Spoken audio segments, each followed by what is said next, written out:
안녕하세요. 코만단트 초이입니다. 천안함 폭침 이후 많은 분들이 잠수함 의뢰에 대해 관심이 많은 것 같습니다. 그런데 지금까지도 제가 만난 많은 분들이 잠수함 의뢰에 대해 이해가 부족한 것을 보았습니다.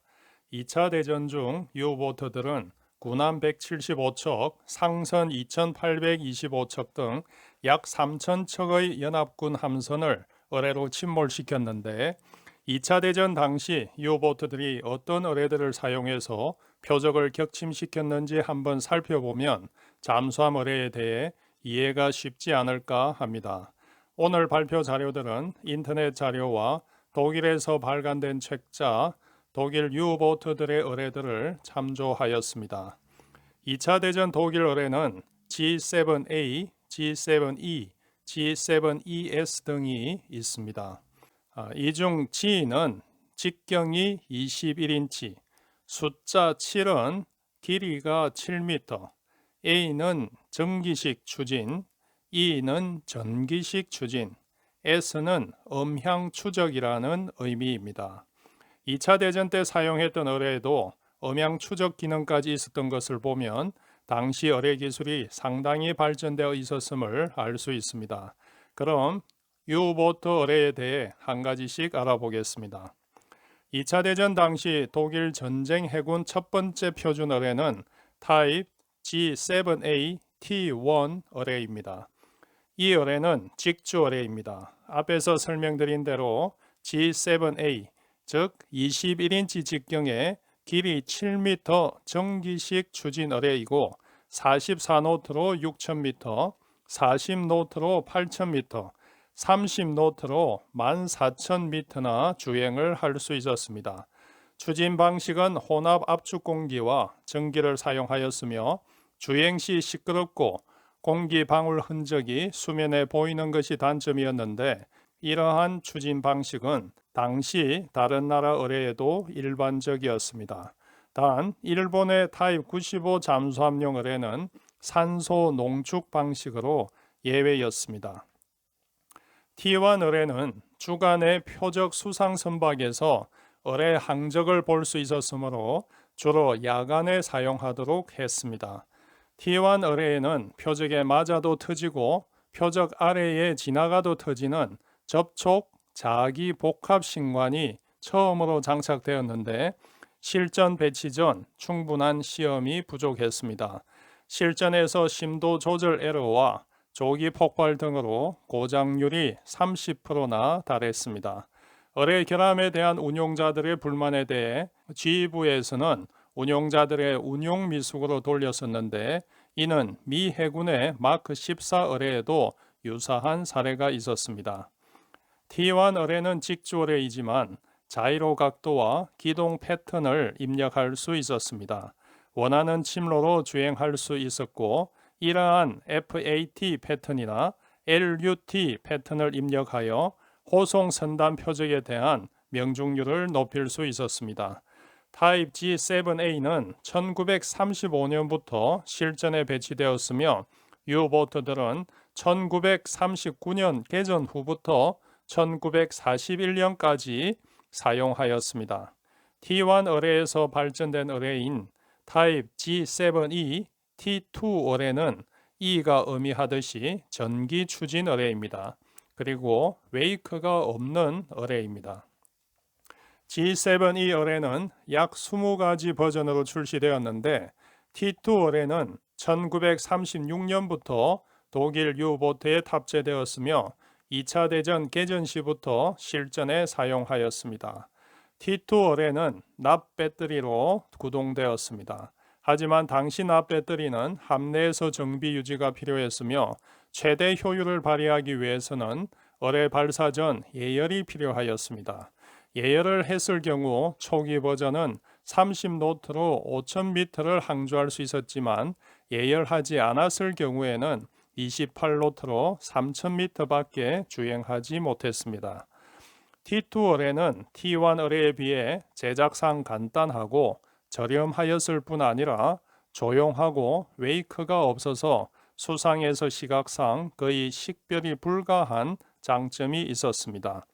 하지만 T2 의뢰는 T1 어뢰에 비해 신뢰도가 떨어지고 사거리가 짧고 속력이 30노트로 늦고 발사 전 30도 C로 배터리 예열이 필요한 단점이 있었습니다.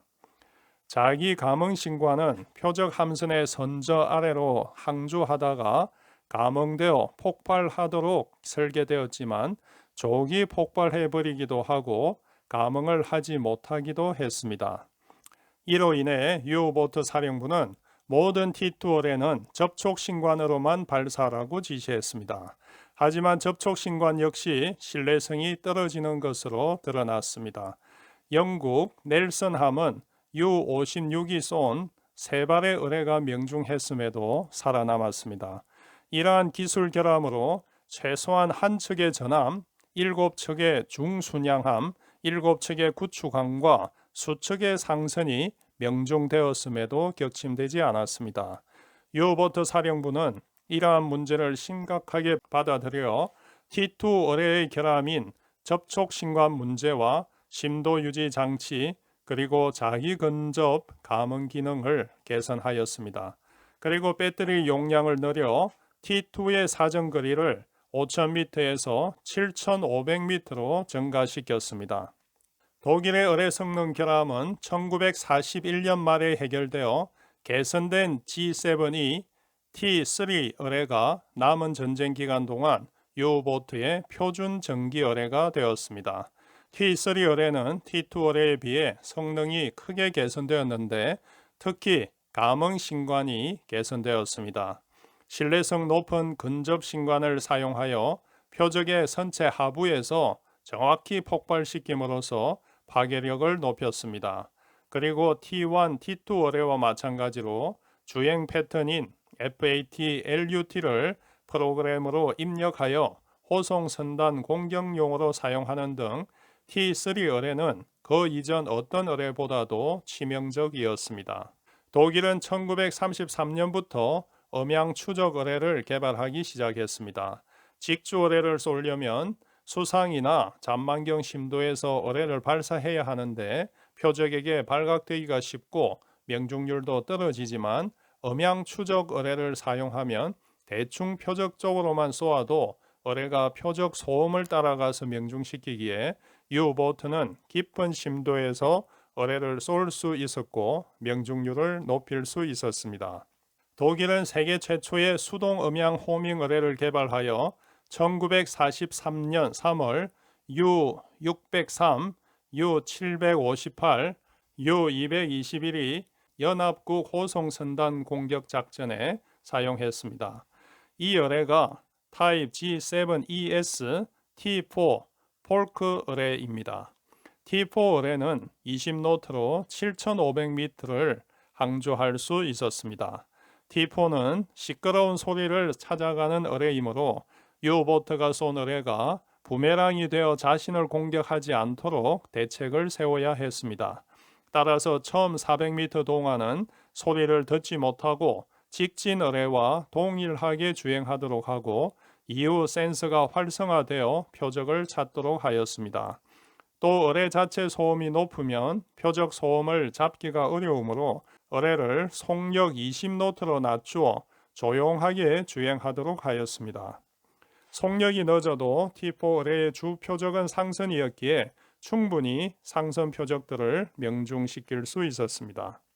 T4 어뢰보다 더 빠르고 주행 거리를 연장한 어뢰가 타입 G7ES T5 어뢰입니다. T5 어뢰는 24노트로 5,700m를 주행할 수 있었기에 적 군함도 공격할 수 있었습니다. 이는 1943년 8월부터 사용되었으며 1943년 9월 호송선단 공격에 좋은 성과를 내었습니다. T5 어뢰는 15노트 이동 선박을 450m에서 접촉할 수 있었으며 자기 감응 또는 접촉 기폭 장치가 장착되어 있었습니다.